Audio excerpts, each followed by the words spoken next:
Clear समझिए।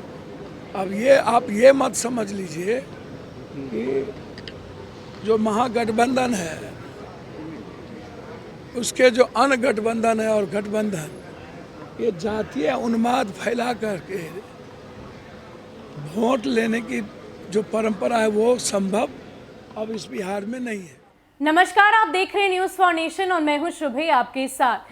बिहार में अब कोरोना काल के बीच ही चुनाव का आगाज हो चुका है। एक एक करके कल पहले फेज का मतदान भी हो गया। इन्हीं को लेकर अब बयानबाजी का सिलसिला भी लगातार जारी है। अगर हम बात करें चिराग पासवान की तो उन्होंने कल एक बयान दिया था। उन्होंने कहा कि इस बार नीतीश कुमार बिल्कुल असंभव दिखाई दे रहे हैं। पहले फेज के मतदान का अगर एनालिसिस करें तो ये साफ तौर पर दिखाई देता है। इसी को लेकर अब जन अधिकार पार्टी के मुखिया पप्पू यादव ने आज मीडिया कर्मियों से बातचीत के दौरान ये कह दिया कि इस बार ये दोनों ही जो बड़ी पार्टियां हैं, चाहे एनडीए में बीजेपी हो, ये सारी तमाम जो पार्टियां हैं उनका कहीं से भी रुख होता दिखाई नहीं दे रहा है। इस बार की जो पहले फेज के मतदान में लाइनें दिखी हैं मतदाताओं की, वो सिर्फ और सिर्फ युवा थे। युवाओं की संख्या कई ज्यादा थी। ऐसे में इस बार जरूर ही बिहार की तस्वीर बदलने जा रही है। और इतना ही नहीं, साथ में उन्होंने तेजस्वी यादव को घेरते हुए ये तक कह दिया, ये जो पार्टी है वो पूरी तरीके से जातीय समीकरण को साधने में लगी रहती है। इस बार बिहार ये सब कुछ नहीं देख रहा। पूरी तरीके से बिहार की इस बार तस्वीर बदलती हुई नजर आएगी। न जाति पर वोट होगा, सिर्फ और सिर्फ विकास के मुद्दे पर वोट होगा, बेरोजगारी पर वोट होगा। आप देखिए कि पप्पू यादव क्या कुछ कहते नजर आ रहे हैं। सर, मैं इतने कह रहा हूँ कि यूथ की संख्या जिस तरीके से लाइन में थी उससे साफ है कि बीजेपी जदयू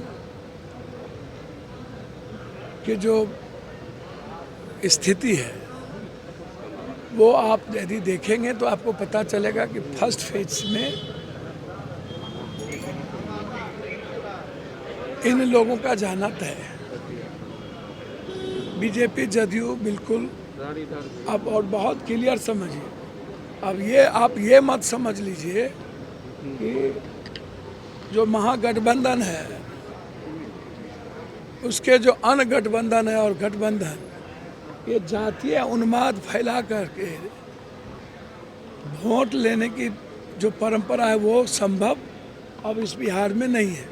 यूथ दोनों उन्माद को, सांप्रदायिकता को भी और जातीयता को भी, दोनों को खारिज किया है। मैं इतना कह सकता हूं कि यह चुनाव कंप्लीट खिचड़ी बन चुकी है।